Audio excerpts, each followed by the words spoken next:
Corona ভাইরাসে পুরো বিশ্ব যখন স্থবির হয়ে আছে তখন স্বাভাবিকভাবেই জনজীবনের প্রভাব কখনোই ভাষায় বর্ণনা করা সম্ভব না। সমাজের এমন স্তরের অনেকেই আছেন যারা চাইলেই হয়তো একজন চিকিৎসকের কাছে ফোন দিয়ে সমাধান পেতে পারেন, কিন্তু এরকম প্রচুর মানুষ আছেন যারা এই মুহূর্তে চাইলেও ডাক্তারের কাছে যেতে পারছেন না।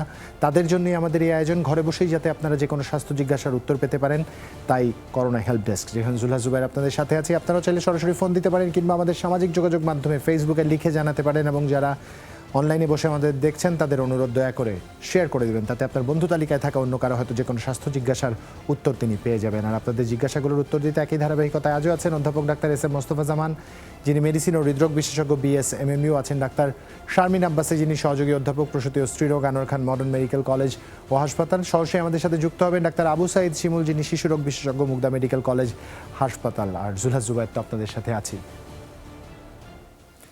গেল 24 ঘন্টায় করোনা ভাইরাসে মারা গেছেন আরও 34 জন, যাদের 32 জনই ছিলেন হাসপাতালের আইসিইউতে। এ যাবৎ মৃতের সংখ্যা দাঁড়ালো 3399 জনে। স্বাস্থ্য অধিদপ্তরের নিয়মিত অনলাইন ব্রিফিংয়ে জানান অতিরিক্ত মহাপরিচালক ডাক্তার নাসিমা সুলতানা, 10,759 জনের নমুনা পরীক্ষায় নতুন আক্রান্ত আরও 2,487 জন। সব মিলিয়ে এ যাবৎ দেশে করোনা আক্রান্তের সংখ্যা দাঁড়ালো 2,57,600 জন। শেষ 24 ঘন্টায় সুস্থ হয়েছেন আক্রান্তের 1,776 জন। মোট সুস্থের সংখ্যা 1,48,370 জন। সবশেষ প্রাণ হারানো 34 জনের মধ্যে নারী ছিলেন 3 জন। 24 ঘন্টায় যা নমুনা পরীক্ষা হয়েছে তাতে শনাক্ত হয়েছে 2,487 জন। গত 24 ঘন্টায় কোভিড-19 আক্রান্ত হয়ে মৃত্যুবরণ করেছেন 34 জন। এ পর্যন্ত 3,399 জন কোভিড-19 আক্রান্ত হয়ে মৃত্যুবরণ করলেন। নিজেদের সুরক্ষা নিজেদের হাতে। আপনারা যেমন এই সুরক্ষার পদ্ধতিগুলো অবলম্বন করবেন, তেমনিভাবে নমুনা পরীক্ষা করিয়েও নিজেকে সুরক্ষিত রাখবেন। সংকটের এই সময় সবার প্রতি একটা বাড়তি করে অনুরোধ, যে যেখানেই আছেন, যে পেশায় আছেন, যেই সমাজ স্তরের যে অর্থনৈতিক ব্যবস্থায় আছেন, আপনাদের একটাই অনুরোধ, নিয়মিত বিরতিতে জীবাণুনাশক কিংবা সাবান পানি দিয়ে নিজের হাত জীবাণুমুক্ত রাখবেন। এটাই এই মুহূর্তে করোনা থেকে বাঁচবার সর্বস্বীকৃত উপায়। দর্শক, আপনারা অলরেডি অনেকে লিখতে শুরু করেছেন, তাদের দু একজনের প্রশ্ন আপনাদের পড়ে সমাধান দিতে চাই। প্রথমেই যার প্রশ্নটি পড়ছি, সাদ্দাম হোসেন লিখছেন রাজিয়া সুলতানার জন্য, যার বয়স 32 বছর, ওজন 52 কেজি, এবং চট্টগ্রাম থেকে তিনি ডাক্তার শারমিন আব্বাসীর কাছে জানতে চাচ্ছেন তার পিরিয়ড অনিয়মিত ছিল, কনসিভ হতো না। তার হাজব্যান্ড দেশের বাইরে 2-3 বছর পর আসে এবং তার ওভারিতে সিস্ট ধরা পড়ে, তাই গত বছর হাজব্যান্ড আসার আগে ল্যাপ্রোস্কোপি করেন জুনের 2019-এ। এরপর ট্রিটমেন্ট করার পর কনসিভ হয় ডিসেম্বরের, কিন্তু 3 মাস হয় থলিতে আসে। বাচ্চা না আসায় ডাক্তার মেডিসিনের মাধ্যমে অ্যাবর্শন করে ফেলেন ফেব্রুয়ারি 17 তারিখে। এরপর থেকে আর পিরিয়ড হচ্ছে না। তার হাজবেন্ড বর্তমানে দেশের বাইরে, 2 বছর পর আসবেন। ডাক্তার তাকে 6 মাসের মধ্যে যেতে বলেছেন। এখন করোনার মধ্যে যাবেন কিনা জানতে চেয়েছেন, এবং পিরিয়ড রেগুলার হওয়ার জন্য নোরেস্টিন খেতে দিয়েছিল, তারপর পিরিয়ড হতো। বর্তমানে ফেব্রুয়ারি 17 তারিখ থেকে তার পিরিয়ড বন্ধ আছে। কি করবেন জানতে চেয়েছেন ডাক্তার শারমিন আব্বাসী।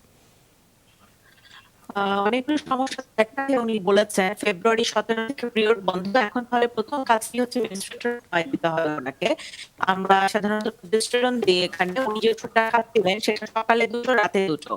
প্রজেস্টেরন বা নরমাল সামে বাজারে পাওয়া যায়, সেটা চাইলে উনি খেতে পারেন। তো সকালে 2টো রাতে 2টো হিসেবে যদি 5 দিন খান, খেয়ে যদি ওষুধটাকে বন্ধ করে দেন, তাহলে কিন্তু মেনস্ট্রুয়েশন হবে। তো মেনস্ট্রুয়েশন যখন হবে, তারপরে আসলে ভালো হয়ে যাওয়ার পর বুঝতে হবে যে সিস্টটা ছিল সেই সিস্টটা এখন আছে কিনা। কারণ আপনারা জানেন যে করোনা হেলথ ডেস্কে আমরা প্রতিনিয়ত ব্যাখ্যা করছি যে এদের খুব কম অনিয়মিত মাসিক আসলে হওয়ার কারণগুলো। একটি আছে পলিসিস্টিক ওভারিয়ান সিনড্রোম, আরেকটি আমরা বলি হাইপোথাইরয়েডিজম অথবা প্রোল্যাক্টিন লেভেল বেড়েছে, হাইপারপ্রোল্যাক্টিনেমিয়া। এই তিনটা সমস্যার কোন সমস্যা আপনার আসলে এই মুহূর্তে আছে কিনা সেটি আসলে জেনে আমাদেরকে জানাতে হবে। কারণ এই তিনটে প্রবলেম যদি থাকে, তাহলে কিন্তু হাজবেন্ড আসলেও আপনি প্রেগন্যান্সি চেষ্টা করলে আপনার মাসিক রেগুলার হবে না, কনসিভ করতে হবে। তো আপনাকে অনুরোধ করব, মেনস্ট্রুয়েশন ভালো হওয়ার পর TBS, transversal sonography, PSH level and prolactin level, এই 3টে লেভেল করে আপনি আমাদের করোনা হেলথ ডেস্ক করতে জানাবেন, যে আপনার রিপোর্ট দেখে আমরা বাকি চিকিৎসা দিব। কিন্তু একটা প্ল্যান কি হবে, যেহেতু হাজবেন্ড চলে আসবেন, আপনার কোনো প্রবলেম থাকলে উনি আসার এখনো 6 মাস বাকি আছে, বাই দিস টাইম আমরা ট্রিটমেন্ট দিয়ে সেটাকে কারেকশন করব। আর প্রেগন্যান্সি নেওয়ার জন্য যে প্রস্তুতি আসলে আপনাকে প্রস্তুত করে রাখা, সেহেতু হাজবেন্ড খুব অল্প সময়ের জন্য আসে, অর্থাৎ ওই প্রস্তুতির যে সময়গুলো আছে আপনার লাইফে, যে ফার্টাইল পিরিয়ড মাসিকের ১০ম থেকে ২০তম দিন, যে সময় সেক্সুয়াল ইন্টারকোর্স বিষয়টি থাকে, প্রেগন্যান্সি হওয়ার বিষয়টি থাকে, সেই নিয়ম যে বিষয়গুলো আছে আপনাকে পূর্ণাঙ্গভাবে রেডি করে রাখার যে বিষয়গুলো, সেটা কিন্তু আমরা মোটামুটি হাজবেন্ড আসার ৩ মাস আগে থেকে বিভিন্ন ওষুধপত্র দিয়ে শুরু করি। তাহলে আপনার জন্য অনুরোধ, ইনভেস্টিগেশন করে জানান এবং ডক্টরের কাছে আপনি যাবেন, ফার্টিলিটি স্পেশালিস্টের কাছে, কারণ এখন তো আপনার একেবারে রিয়ালিটি দাঁড়িয়ে গেছে। এইবার উনি যখন আসবেন মোটামুটি কিন্তু চেষ্টা করে যেটা ওভুলেশন ইন্ডিউসিং ড্রাগ হোক অথবা আইইউআই হোক অথবা স্পন্টেনিয়াস চেষ্টা হোক, আসলে আপনার রিপোর্ট গুলো দেখে জাজ করে ডিসিশন নিয়ে আপনার আমাদের গাইড করতে হবে যে আপনি কি করবেন। আর এখন আপনি আরেকটি জিনিস খেয়াল রাখবেন, আপনার ওজন যেন না বেড়ে যায়, ওজনটা নিয়ন্ত্রণে রাখুন, একটু হালকা ব্যায়াম করুন এবং প্রচুর শাকসবজি, পানি এবং ফলমূল এবং ভিটামিন সি খান। এটি আপনার অনেক ইমপ্রুভ করবে যে সমস্যাগুলো আছে সেগুলোকে। আরেকটি ওষুধ আমি একটু দিয়ে রাখতে চাই, মেটফর্মিন যদি সম্ভব হয় ৫০০ মিলিগ্রাম দুপুরে খাওয়ার পর একটা করে আপনার কন্টিনিউ হোক মাসের আগ পর্যন্ত। এটাও একটা ভালো ওষুধ আপনার জন্য, এবং ট্যাবলেট ই আর সি কম্বিনেশনে ইসি প্লাস সকালে একটা রাতে একটা, এটিও আপনি ৩ মাস খান, তাহলে আপনার জন্য খুব ভালো হবে। ধন্যবাদ ডাক্তার শারমিন আব্বাসী। একই সাথে দর্শকদের কাছে দুঃখ প্রকাশ করছি, আপনারা ইতিমধ্যে হয়তো অনেকেই জেনেছেন ইন্টারনেট সংক্রান্ত একটি গোলযোগ চলছে, যে গোলযোগের জন্য হয়তো আমাদের অভিজ্ঞ ডাক্তারদের পরামর্শ আপনারা পূর্ণাঙ্গভাবে বুঝতে পারছেন না, শুনতে পারছেন না। তবে আমরা আশা করছি খুব সহজেই ত্রুটি কেটে যাবে। আপনাদের সাথে আমরা আগের দিনের মতোই একদম পরিষ্কার পরিচ্ছন্নভাবে যেভাবে আপনারা আমাদের শব্দগুলো শুনতেন ঠিক সেভাবে আপনাদের কাছে পৌঁছাতে পারবো। আপনারা অনেকেই এই সমস্যা ফেস করছেন, এটা আমরা অলরেডি জানি, আমাদের অনেকে জানিয়েছেন। চেষ্টা করব যত তাড়াতাড়ি এই সমস্যাটার সমাধান হয়ে যায়। যে হোক, আপনাদের সাথে নিয়ে আমরা ফিরতে চাই। তবে এই পর্যায়ে একটা বিরতিতে যাব। দর্শক, ছোট একটা বিরতির ওপারে দেখা হচ্ছে, সাথেই থাকুন, ফিরছি এক্ষুনি।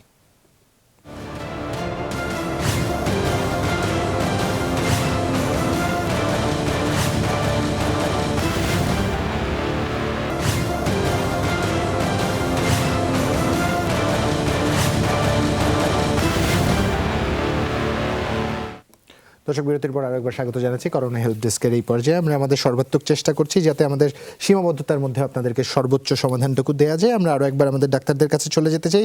আবু সাইদ শিমুল একজন প্রশ্ন করেছেন, তার মেয়ের বয়স ১৫, হাতের নিচে একটা চাকা আছে যেটা দু হাতের নিচেই মুভ করে, একবার বাম হাতের নিচে আর একবার ডান হাতের নিচে, ব্যথা করে, কিন্তু জানতে চেয়েছেন তিনি কি করতে পারেন এবং প্রায় ব্যথা করে, এই বিষয়টিও জেনেছেন।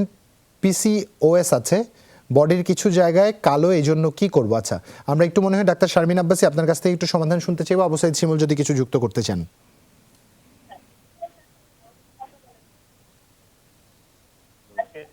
যুক্ত করলে ভালো হয়। ডাক্তার শারমিন আব্বাসী। হ্যাঁ, আমি কি শুনতে পাচ্ছি? আপনি পাচ্ছেন আমাকে? জি, আমি আপনাকে শুনতে পাচ্ছি। জি, পিসিওর যে প্রবলেমটা আছে, আসলে ইয়াং একটা মেয়ে, এর ক্ষেত্রে আমাদেরকে যেটা করতে হবে যে জীবন আচরণ পরিবর্তনের একটা বিষয়, শৃঙ্খলাবদ্ধ জীবন। এখানে যেটি থাকতে হবে সেটি হচ্ছে তাকে এক্সারসাইজ করতে হবে, রেগুলার খাওয়া দাওয়াটা কন্ট্রোল করতে হবে। তার ওভারওয়েট যদি থাকে, ওভারওয়েটটাকে আসলে কন্ট্রোলে নিয়ে আসতে হবে। আর পিসিওর সাথে আমরা বারবারই বলছি যে অন্য কোনো হরমোনাল ইরেগুলারিটি আছে কিনা এবং তার আর্লি কোনো ডায়াবেটিস আছে কিনা। এটা কিন্তু ইয়াং এজে অনেকের হয়ে যাচ্ছে, সেই জায়গাটা আমাদের দেখতে হবে। তো ওনারা যদি আমাদেরকে একটু থাইরয়েড হরমোন এবং ওজিটিটি করে রিপোর্টটা জানান, তাহলে কিন্তু আমরা সেই অনুযায়ী চিকিৎসা দেব। আর আমি বলবো যে তার মিনিস্ট্রেশন যদি এখন ইরেগুলারটা থাকে, তাহলে মাসিক যখন শুরু হবে তখন ট্যাবলেট গায়ান 35 একটা করে রাতে খেতে হবে এবং এটা টানা 21 দিন খাবে। এটা খেয়ে ছাড়লে মিনিস্ট্রেশন হবে, আবার মিনিস্ট্রেশনের 3rd ডেতে শুরু করবে। এভাবে উনি যদি 3 মাস খায় তাহলে আর কোনো সমস্যা হবে না। বুঝতে পেরেছি, ধন্যবাদ ডাক্তার শারমিন আব্বাসী। সুজন মণ্ডল লিখছে, তার ছেলের বয়স 14 মাস, 9 মাস বয়সে তার ডান কিডনিতে পানি ধরা পড়ে, কিছুদিন আগে আলট্রা করা হয়েছে। আলট্রাতে কোনো পাথর টিউমার নেই, কিন্তু এখনও হালকা পানি, ক্রিয়েটিনিন 0.7, ইউরিন কালচারে কোনো ব্যাকটেরিয়া নেই, ইউরিন রিপোর্ট পাসসেল 1 to 2, আরবিসি নীল, প্রস্রাব দিনে 4-5 বার হয়, প্রায় হলুদ হয়। এমত অবস্থায় কী করণীয়? তারা দুশ্চিন্তায় আছেন বর্তমানে। ভরপুর থেকে তারা লিখছেন ঘামাচিয়ে, তার ঘামাচিও আছে প্রচুর, এটা তিনি বোধহয় লিখতে চাইছেন। ডাক্তার আবু সাইদ শিমুল। আচ্ছা, অনেকগুলো আসলে সমস্যার কথা আপনি লিখেছেন, আমাকে কি শোনা যাচ্ছে? জি, শুনতে পাচ্ছি। আচ্ছা, যে সমস্যার কথা বলেছেন, এখন যে রিপোর্ট আপনি দিয়েছেন সেগুলি কিন্তু সবই নরমাল। সেটা আপনার জন্য আসলে একটা সুখবর। আপনি কিছু নিয়ম মানতে হবে, যেমন কি প্রচুর পরিমাণে পানি খাওয়াতে হবে, প্রস্রাব যেন সে আটকে না রাখে বাচ্চাদের, এটা অনেকেরই একটা স্বভাব। এবং যাতে কনস্টিপেশন না হয়, আমরা প্রতিদিন বলছি বেশি করে পানি খাওয়াবেন, আঁশযুক্ত খাবার খাওয়াবেন, যেমন কি পেঁপে, মিষ্টি কুমড়া, তারপরে বেল শরবত খাওয়াতে পারেন, এখন আম পাওয়া যায়, আম খাওয়াতে পারেন, দুধ খাওয়াতে পারেন। এগুলি খাওয়ালে ইউরিন ইনফেকশন বারবার হবে না। যে ক্রিয়েটিন লেভেল বলছেন সেটা খুবই ভালো, কিন্তু এই সমস্ত রোগীদের ক্ষেত্রে যেটা হয়, রেগুলার কিন্তু ফলো আপে থাকতে হবে। 3 থেকে 6 মাস পর পর কিন্তু, এখন যদি শিশু কিডনি রোগ বিশেষত বাংলাদেশের সব অঞ্চলে মোটামুটি অ্যাভেলেবেল, সেরকম একজন শিশু কিডনি রোগ বিশেষজ্ঞের কাছ থেকে আপনি নিয়মিত ফলো আপে থাকবেন। ওনারা কিছু পরীক্ষা নিরীক্ষা দিবেন, সেই পরীক্ষা নিরীক্ষাগুলো করার মাধ্যমে আপনাকে অবশ্যই কিন্তু ফলো আপে থাকতে হবে। আর যে ঘামাচির কথা বললেন, আপনি পাতলা সুতির কাপড় পরাবেন, মোটা সিল্কের কাপড় পরাবেন না, এবং অবশ্যই রেগুলার গোসল করাবেন, পরিষ্কার পরিচ্ছন্ন রাখবেন। যদি দেখা যায় খুব বেশি ঘামাচি, চুলকানি বেশি হচ্ছে, সেক্ষেত্রে আমরা বলে থাকি সিরাসিনামিন, সেটা আধা চামচ করে 3 বার 5 থেকে 7 দিন দিবেন। আর তারও পরেও যদি আরো বেশি থেকে থাকে, টপিকর একটা ক্রিম রয়েছে, সেটা 2 থেকে 3 বার দিবেন। অবশ্যই এই ক্রিমটা 3 থেকে 5 দিনের বেশি দিবেন না। অনেকে যেটা করে থাকেন, বারবার লাভ বা সুফল পাবেন অনেকদিন ধরে দেন, এইসব ক্রিম বা ওষুধ কিন্তু অবশ্যই বেশি দিন ব্যবহার করা উচিত নয়। ধন্যবাদ আপনাকে আবু সাইদ শিমুল। একজন আমাদের লিখছেন, তার মেয়ে প্রসঙ্গেই লিখেছেন, মেয়ের বয়স 20 বছর, ওজন 70 কেজি, উচ্চতা 5 ফিট 1, প্রায় 1 মাস হচ্ছে হঠাৎ উচ্চস্বরে আওয়াজ করলে লম্বা হেঁচকি ওঠে। এর আগে প্রায় একবার হেঁচকি শুরু হলে সহজে থামতো না, 1 বা 2 দিন থাকতো। কি করব তিনি জানতে চেয়েছেন। আবু সাইদ শিমুল আপনি বলতে পারেন, এস এম মোস্তফা জামান চাইলে আপনি সংযোজন দিতে পারেন। আচ্ছা, এই বয়সের যে আসলে অনেক ধরনের ইমোশনাল বিষয় থাকে, সেগুলো শুধু এটা হেঁচকির উপর চিন্তা করলে হবে না। অনেক আমরা মানুষ পাই বা পেশেন্ট পাই, মানে কেউ পেট ব্যথা নিয়ে আসে আমাদের কাছে, কেউ মাথা ব্যথা নিয়ে আসে। দেখা যায় যে আমরা অনেক কিছু পরীক্ষা নিরীক্ষা করেও তার কোনো কারণ বা শারীরিক কোনো রোগ সেটা কিন্তু পায় না। সুতরাং এই বয়সে তার কেন এটা হচ্ছে, তার মনের যে অব্যক্ত বেদনা, কোথায় তার সমস্যা, পড়ালেখায় কি কেউ চাপ দিচ্ছে, বা স্কুল বা কলেজে যাওয়া আসার পথে কোনো কিছু হচ্ছে কিনা, সেই কোন শিক্ষকের দ্বারা সে এরকম নার্ভাস ফিল করছে কিনা, এইসব জিনিসগুলো কিন্তু দেখতে হবে। সেই জিনিসগুলো আইডেন্টিফাই করে আসলে আমাদের বুঝতে হবে যে তার সমস্যার সমাধান। সেজন্য আমরা বলবো, আপনার তাকে একেবারে কথা করবেন না। তার মন মতো তার বেড়ে ওঠার জন্য যা যা প্রয়োজন সেগুলো দিবেন, পুষ্টিটা নিশ্চিত করবেন, এবং বাইরের লোকের সামনে কিন্তু বলবেন না। তার এইসব ক্ষেত্রে একটা সমাধান হতে পারে ইগনোর করা। যখন যে হেঁচকি তুলবে, সবাই মিলে যদি ব্যতিব্যস্ত হয়ে তাকে তার সমাধানের চেষ্টা করেন, তাহলে দেখা যায় যে এই সমস্যাগুলো আরো বেড়ে যায়। কারণ তাদের মধ্যে এক ধরনের অ্যাটেনশন সিকার এই ধরনের বিষয়গুলো থাকে, যে এমন হতে পারে অনেক রোগী দেখে যে আমার দিকে বোধহয় নজর দিচ্ছে না, ছোট ভাই এসেছে, দেখা যায় ইমিডিয়েট কোন ভাই আছে বা ছেলে আছে, তার দিকে বেশি নজর দিচ্ছে, সেসব ক্ষেত্রে হতে পারে। সুতরাং এই নিয়ম মানেন, এবং সেই সাথে যদি করোনা কাল শেষ হয়ে যায়, আমরা এখন দেখি যে অনেক মনোবিদ রয়েছে, সেই মনোবিদের কাছে গিয়ে যদি আপনি ফার্দার ইভালুয়েশন করেন এবং কয়েকটা সিটিং দেন, আমার মনে হয় ভালো হয়ে যাবে। আর যদি আমরা এখানে প্রফেসর মোস্তফা জামান আছেন, উনি যদি কিছু সংযোজন করেন। ধন্যবাদ শিমুল, চমৎকারভাবে বলেছেন।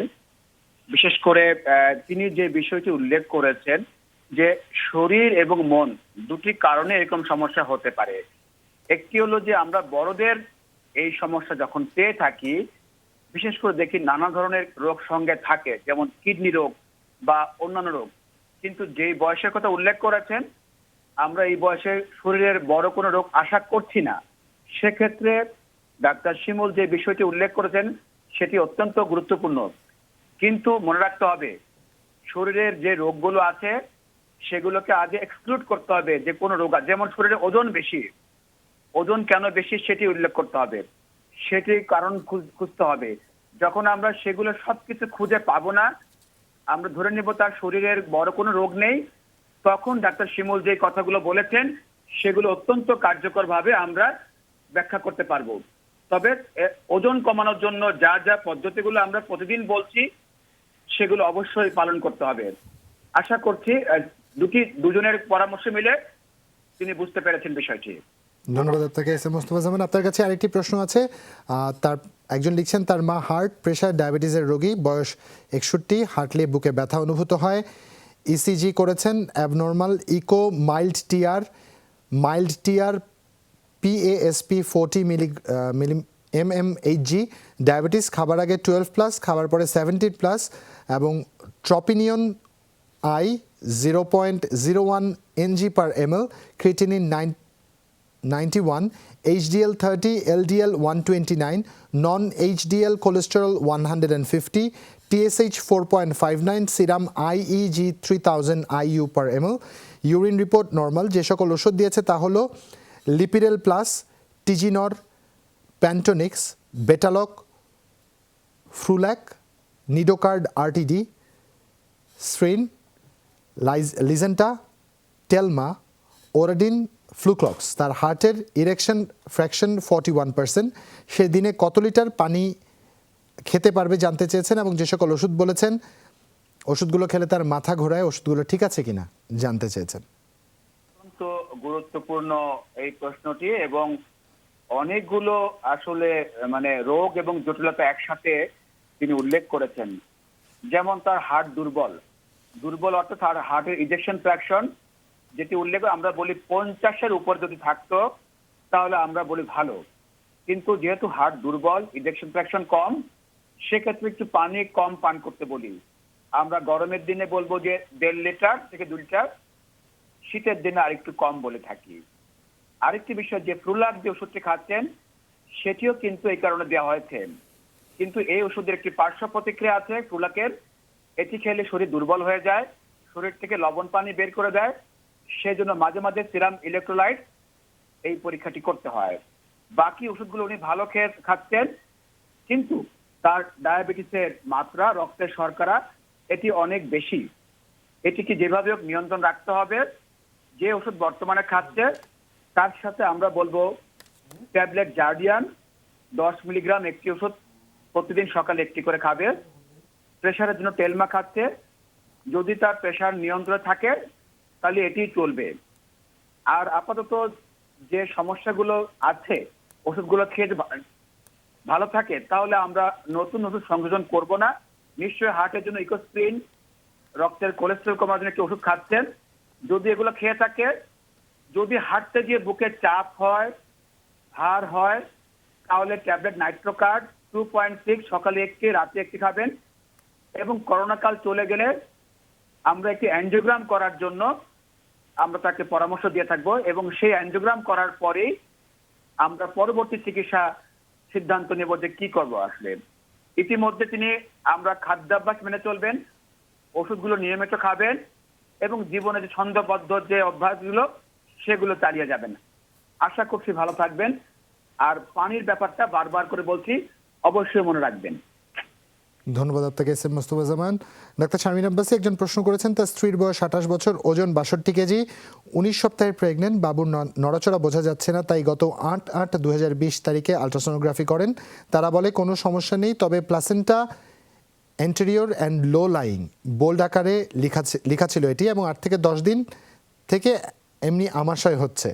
এখন কি করণীয়? বর্তমানে কোনো ওষুধ খাচ্ছে না। তিনি সমাধান জানতে চেয়েছেন, আপনার কাছ থেকে সমাধান আমরা শুনবো, তবে আরও একটা বিরতি আমরা নিয়ে ফিরতে চাই। দর্শক, ছোট একটা বিরতির ওপারে দেখা হচ্ছে, সাথেই থাকুন।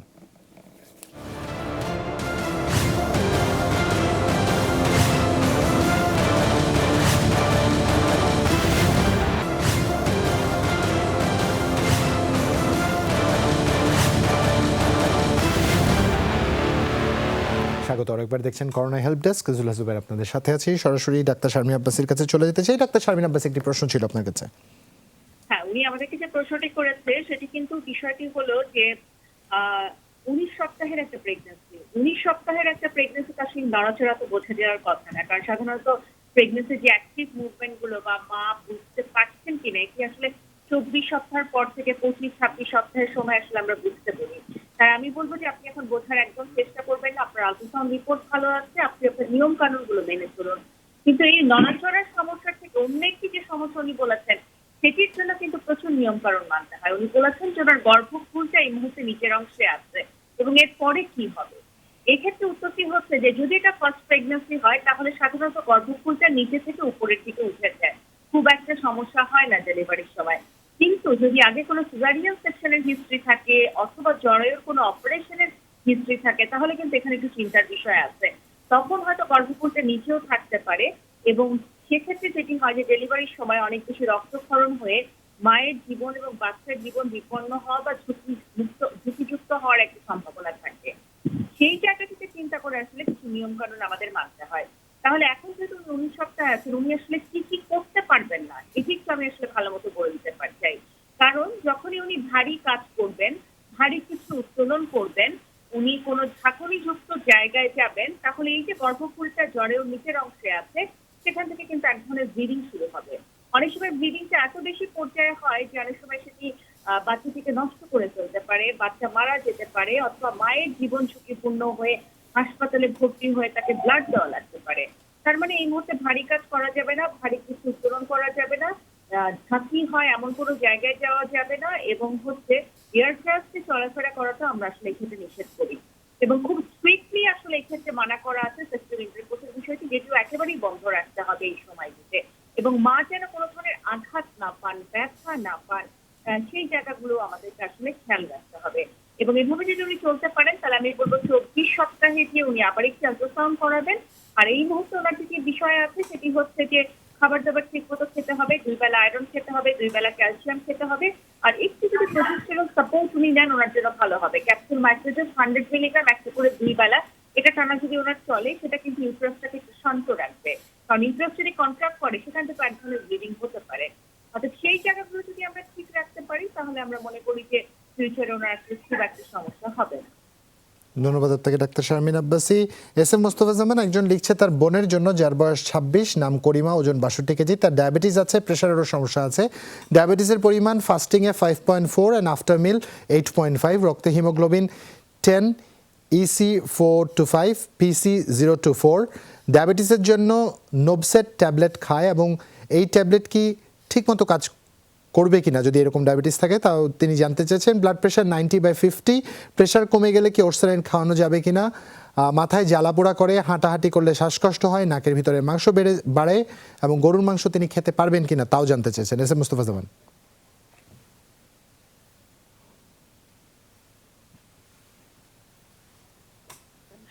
সাধারণত আমরা এই মাত্রায় আসলে ওষুধ দিয়ে থাকি না। এটি আমরা বলে থাকি যদি ছাড়া এরকম থাকে, আমরা খাদ্যাভ্যাস এবং ব্যায়ামের মাধ্যমে আমরা ঠিক করে থাকি। তবে অনেক সময় কারো ওজন কমানোর জন্য অথবা অন্য কোনো কারণেও আমরা যে ওষুধটি খাচ্ছি, নবসিক আমরা মেটফর্মিন জাতীয় ওষুধ শরীরের ওজন কমানো, অথবা আমরা প্রি ডায়াবেটিক কন্ডিশনে অনেক সময় দিয়ে থাকি যাতে ভবিষ্যতে বড় ধরনের কোনো সমস্যা না হয়।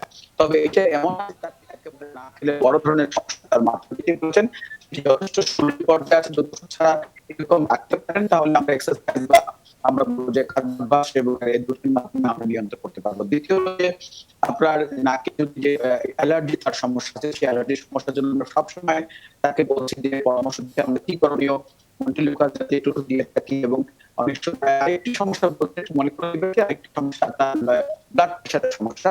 ব্লাড প্রেশারের জন্য আসলে লো প্রেশার, এটি মিসনোমার। মেডিকেল সায়েন্সে আসলে লো প্রেশার আমি বলি যেটা অনেকে থাকে, তার সাথে আমাদের দর্শকরা যদি বা রোগী যদি বুঝে থাকে এক জিনিস নয়। লো প্রেশার বলে বই কোনো প্রেশার নাই, তবে লো প্রেশার তখনই সিগনিফিকেন্ট অনেক বেশি ছিল, হঠাৎ করে কোন কারণে শরীর থেকে রক্তক্ষরণ হয়ে অথবা ডায়রিয়া হয়ে অথবা কোনো কারণে রক্তক্ষরণ হয়ে কমে গেল অথবা কোনো শকের কারণে কমে গেল, তখন এটা গুরুত্বপূর্ণ। এই সময় আমরা ইন্টারভেনশনের ব্যবস্থা করতে অনেক আছে 90-60 অথবা 80-50, এটি কিন্তু তার জন্য কোনো সমস্যা না, এটি অ্যাডজাস্ট হয়ে গেছে, অর্থাৎ এই প্রেশার নেই, তার জন্য শরীরে হয়তো তার সহনশীল হয়ে গেছে।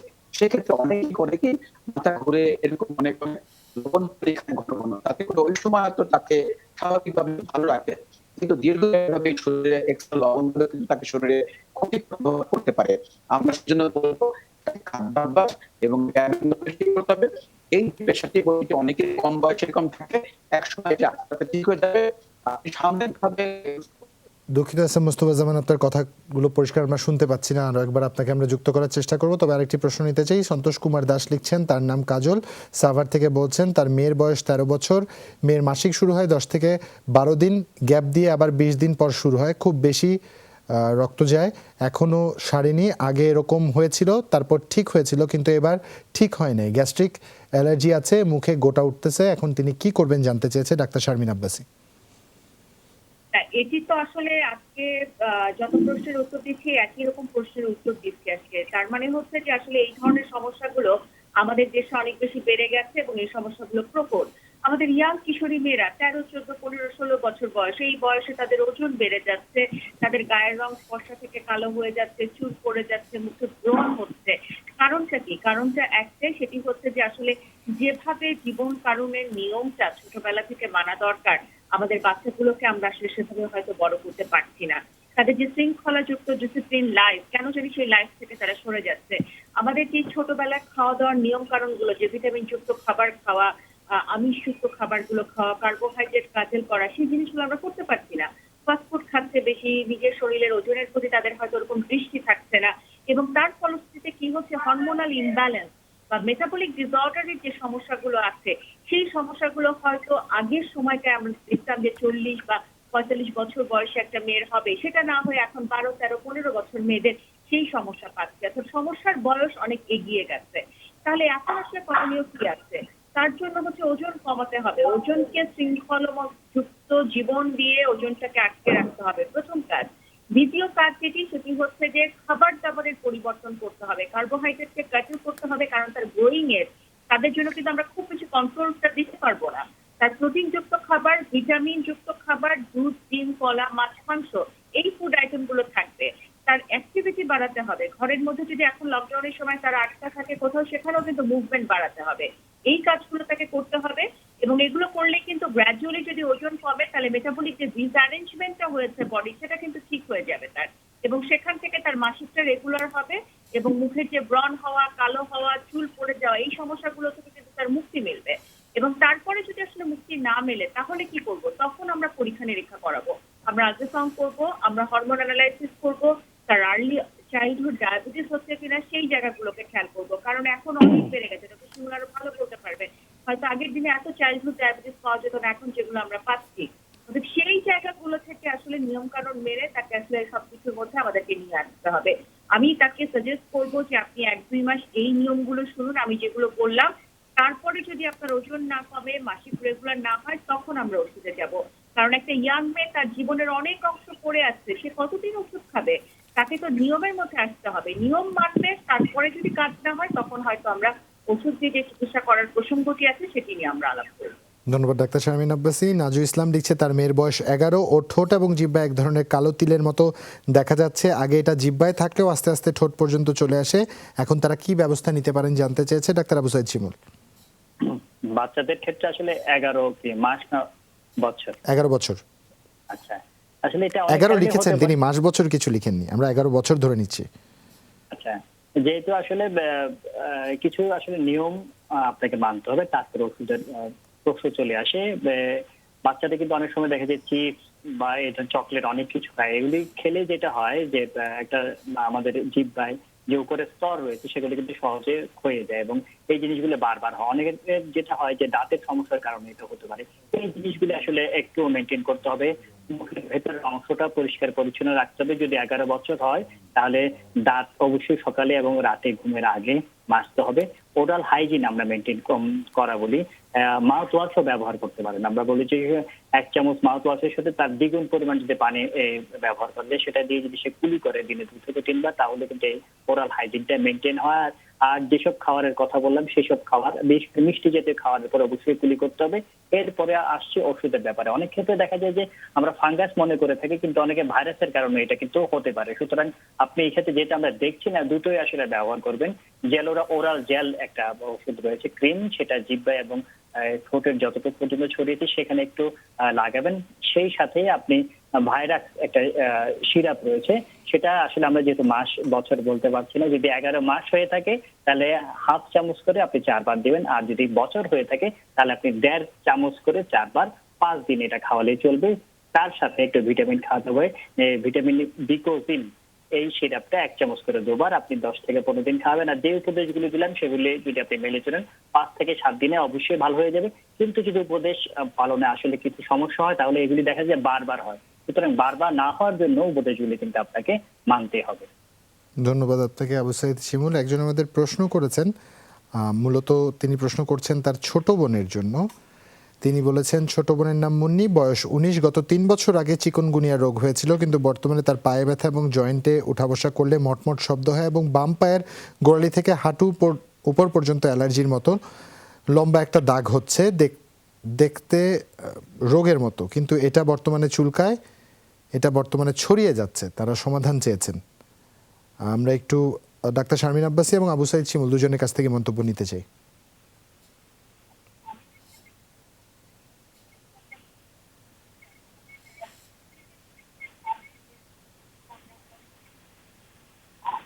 জায়গাটি থেকে আমি আসলে একটু বলতে চাই যে এটি নিয়ে আসলে খুব বেশি ভয়ের কিছু নেই।